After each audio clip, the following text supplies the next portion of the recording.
డబ్బు, అనారోగ్యం, ఉద్యోగం, వ్యాపారం, అప్పులతో బాధపడుతున్నారా? మీకోసమే లాంచ్ యువర్ ఫ్యూచర్ ప్రోగ్రామ్.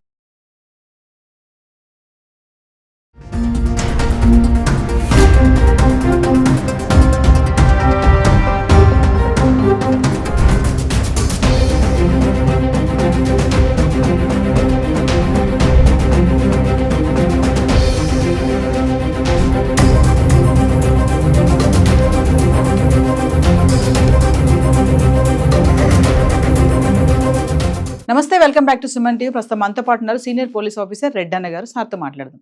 నమస్తే సార్. నమస్కారం అండి. సార్, ఈ అహ్మదాబాద్ ప్లేన్ క్రాష్ మరి అప్డేట్ ఏంటంటే, వెనుక భాగంలో ఒక ఎయిర్ హాస్టెస్ డెడ్ బాడీ గుర్తించామని చెప్పేసి ఎన్ఎస్జీ వాళ్ళు చెప్తున్నారు. అక్కడ డిఎన్ఏ టెస్టులు చేయడం కానీ ఇదంతా కూడా బీజే మెడికల్ కాలేజ్లోనే జరుగుతుంది. ఒక్కసారి దాని గురించి మాట్లాడుకుంటే. ముఖ్యంగా డెడ్ బాడీలు గుర్తించడానికి ఒక్కొక్క భాగాన్ని ఒక్కొక్క ఇన్వెస్టిగేషన్ ఏజెన్సీ స్పెషల్గా చూస్తుంది.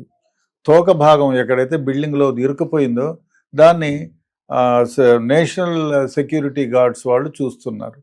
ఇంతవరకు ఆ లోపలికి ఎవరు పోలే, ప్రవేశించాలి, అంత కింద పడిపోయి ఉంటారులే అనుకున్నారు. ఇవాళ ఉదయం దాని గురించి లోపలికి వెళ్ళడానికి ప్రయత్నం చేసి చూస్తే అక్కడ ఒక ఎయిర్ హోస్టెస్ డెడ్ బాడీ పడుంది. సో దాన్ని బయటికి తీశారు. అదేవిధంగా ఇన్వెస్టిగేషన్స్ నేషనల్ సెక్యూరిటీ గార్డ్స్ ఎవరైతే ఉన్నారో వాళ్ళకి సంబంధించినటువంటి ఏరియాల్లో ఏమేమైతే ఉన్నాయో బ్లాక్ బాక్స్, కాక్పీట్లోకి సంబంధించిన వాళ్ళు వేరేటి చూస్తున్నారు. ఇట్లాంటివన్నీ వీళ్ళు సెక్యూర్ చేస్తున్నారు. ఇంకా ఏమిటంటే వెనకాల కూడా ఏదైనా డివైజెస్ ఉన్నాయా, ఏమైనా దొరుకుతాయా అని ఇంకా ఇప్పుడు ప్రయత్నం చేస్తున్నారు. ఇంకా ఏమేమి దొరుకుతాయనేది వాళ్ళు క్షుణ్ణంగా పరిశీలిస్తున్నారు.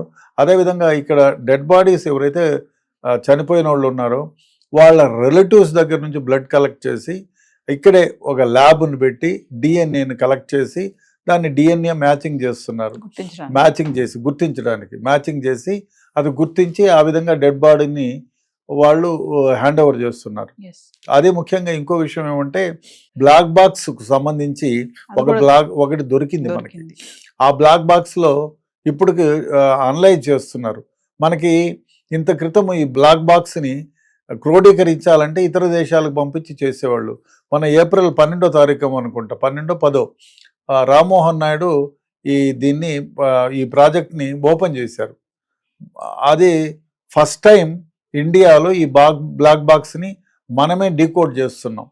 అందుకు అక్కడికి తరలించారు దొరికిన బ్లాక్ బాక్స్ని, దాన్ని డీకోడింగ్ చేస్తున్నారు. ఇప్పటికి ఆల్రెడీ కొంతవరకు ఆ డీకోడింగ్ అంతా కూడా బయటకు వచ్చింది. అతి ముఖ్యంగా ఇంకోటి ఏమిటంటే డెడ్ బాడీని గుర్తించడం చాలా చాలా అంటే డిఎన్ఏ కూడా దొరకనంత దరిద్రంగా కాలిపోయాయి అన్నమాట. ఎందుకంటే ఆ విమానంలో దగ్గర 1,25,000 లీటర్ల ఎయిర్ ఫ్యూయల్ ఉంది. ఆ ఫ్యూయల్ ఎంత అంటే ఒకసారి అంటుకుంటే 1000 degrees Celsius వేడి ఉంటుంది. దానివల్ల చార్కోల్ అయిపోయినాయి బాడీలు. ఆ విధంగా ఆ డెడ్ బాడీలో నుంచి తీసిన పదార్థాలని చెక్ చేయాలంటే కూడా కష్టంగా, డిఎన్ఏ చెక్ చేయాలంటే కూడా కష్టంగా ఉంది. ఆ ప్రక్రియ జరుగుతూ ఉంది. చాలా డెడ్ బాడీస్ చాలా చాలా ముక్కలై ఎక్కడెక్కడో పడిపోయినాయి. అదంతా కూడా కలెక్ట్ చేస్తున్నారు. ఇంకోటి ఇప్పుడు కొత్తగా ఈ అమ్మాయి దొరికింది కాబట్టి ఇంకా ఇటువంటి శరీరాలు ఏమన్నా దొరుకుతాయా అంటే డెడ్ బాడీ కరెక్ట్గా అంటే యాజ్ ఇట్ ఈజ్ పొజిషన్లో ఉండి, సో అది ప్రయత్నం చేస్తున్నారు. అదేవిధంగా హాస్టల్లో కూడా కొన్ని డెడ్ బాడీలు పడినాయి. అంటే ఎయిర్క్రాఫ్ట్ లో డాక్టర్లే కాకుండా ప్యాసింజర్ కూడా దొరుకుతున్నాయి ఇప్పుడు. సో ఆ విధంగా కూడా వాళ్ళ డిఎన్ఏను కలెక్ట్ చేస్తున్నారు. డిఎన్ఏను కలెక్ట్ చేసి ఒక్కొక్క డెడ్ బాడీని వాళ్ళకి హ్యాండ్ ఓవర్ చేస్తున్నారు. ఇంకా ఈ ప్రక్రియ జరుగుతూనే ఉంది. ఈ 24/7 ఈ ప్రక్రియ జరుగుతోంది. ఎక్కడ హాల్ట్ ఇవ్వాల 3-4 బ్యాచెస్ కింద పెట్టి ఈ డిఎన్ఏ కలెక్షన్లు చేస్తున్నారు, దాన్ని గుర్తిస్తున్నారు. అంటే ఇప్పుడు ఈ బ్లాక్ బాక్స్ లో కూడా ఈ వాయిస్ రికార్డ్ అయింది అంటున్నారు కదా, ఇది కీలకమని చెప్తున్నారు కదా. అందులో వాళ్ళు ఎవరైతే ఈ కెప్టెన్ సుమిత్ ఉన్నారో ఆయన వాయిస్ కూడా రికార్డ్ అయిందంట.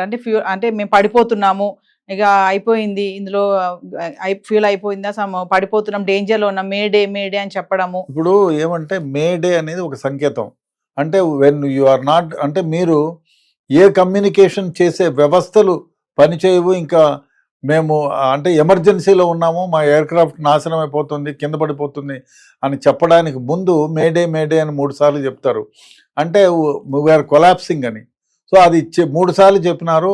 అదే కాకుండా పానిక్ గా 5 సెకండ్ల పాటు వాళ్ళు రికార్డింగ్ అయింది, భయపడింది కూడా. రికార్డ్ మేము వీఆర్ క్రాషింగ్ డౌన్. ఇంకా దరిద్రమైన వ్యవహారం ఏమంటే ఇది టేక్ ఆఫ్, దీనికి అనేక కారణాలు చెప్తున్నారు ఎందుకు పడిపోయింది అనే దానికి.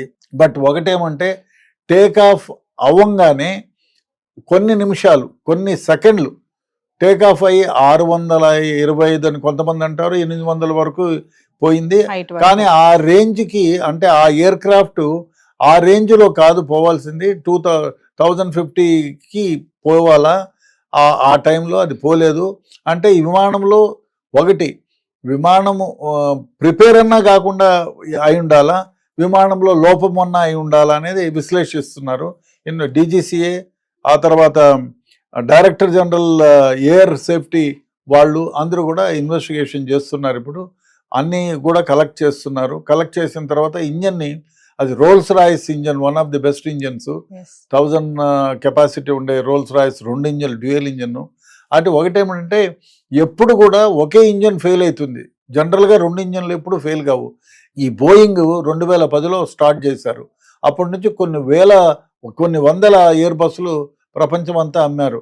దీన్ని అందరూ కూడా ముందుబడి ఎందుకు కొంటున్నారు అంటే ఈ ఎయిర్ బస్ని, దానికి అనేక కారణాలు ఉన్నాయి. ఒకటి, అందంగా కనపడుతుంది, అట్రాక్టివ్గా ఉంది. అదే కాకుండా ఈ ఎయిర్ బస్ తయారీలో వాడే మెటల్ ఏదైతే ఉందో అది వెరీ లైట్ మెటల్. ఆ లైట్ మెటల్ వల్ల వెయిట్ చాలా వరకు హాఫ్ ది వెయిట్ తగ్గిపోతుంది. దానివల్ల ఈ రోల్స్ రాయ్ ఇంజన్లు కూడా తక్కువ ఫ్యూయల్ని తీసుకుంటా, వెయిట్ తక్కువ ఉంది, తక్కువ ఫ్యూయల్ని తీసుకొని ఎక్కువ దూరం ప్రయాణిస్తాయి.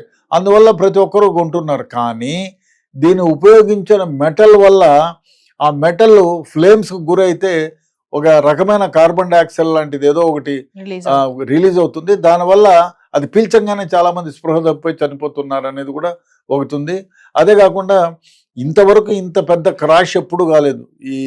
ఇది బోయింగ్ తయారైనప్పటి నుంచి కూడా ఎప్పుడు కాలేదు. ఇది మొదటిసారి అంటున్నారు. కానీ లోపాలు చాలా ఉన్నాయి, చాలా సందర్భాల్లో ఇటువంటి లోపాలు తలెత్తినా కూడా అప్పటికప్పుడేదో దాన్ని ఇచ్చేశారని. అందువల్ల ఈ బోయింగ్ విమానాల గురించి ఇప్పుడు మన భారతదేశంలో కూడా ఒకటి ఏర్పడింది, మన దగ్గర ఉంది. ఏం చేయాలి, ఎయిర్ క్రాఫ్ట్ని గన్ డౌన్ చేయాలన్నా, రన్ డౌన్ చేయాలన్నా, ఏమీ అని నెక్స్ట్ వీడియోలో మాట్లాడుకుందాం సార్. బోయింగ్ విమానాల తయారీలో లోపాలు ఉన్నాయా అనే దానిపైన. Thank you sir.